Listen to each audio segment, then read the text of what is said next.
I'm not sure what's being Mr. proposed. Mr. It's sort of a Speaker, hypothetical. on your Last doubts one, about getting specifically into the substance here, reading through the bill though, I guess I'm confused because the bill specifically says that the Attorney General may withhold or redact portions related to child sexual abuse materials as defined in the law, anything jeopardizing federal investigations. It specifically says they can withhold anything containing personal identifiable information of victims' personal medical files. We know the survivors are comfortable with that.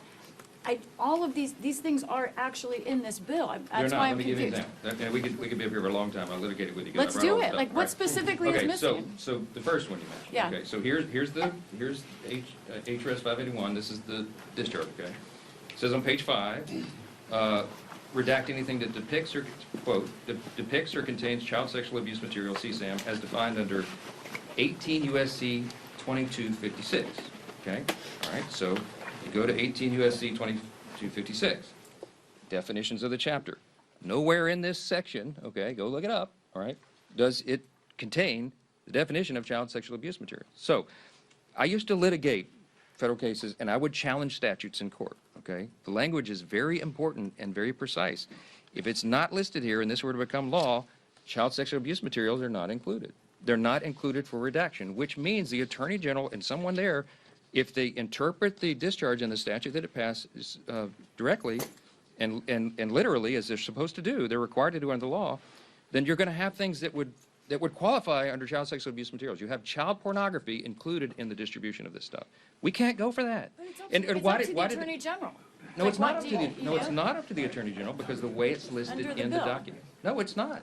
It's not because it doesn't reference the right code section. So we could go through every one of these things. We have had a small army of lawyers going through it because I want to make sure that all of my concerns, because I read it the first time initially and I thought, whoa, this is way out of bounds. We have in fact, we'll put on the Speaker.gov. I'll put it on the website here when we leave. You'll see the summary of the legal analysis, and it goes through point by point, and it points to the specific sections in the discharge.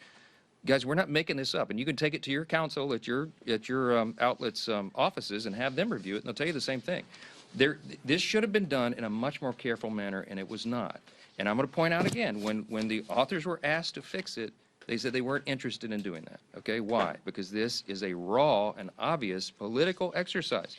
Again, I'm just going to leave you with this question. You should go ask them all. If you were so concerned about the Epstein files and protecting the victims, why didn't you do a darn thing about it for the 4 years of the Biden administration? All this stuff was sitting in a warehouse, and nobody said a word about it. They didn't care. Now they're doing it. We all know why, because they're trying to attack President Trump. So we'll have to see how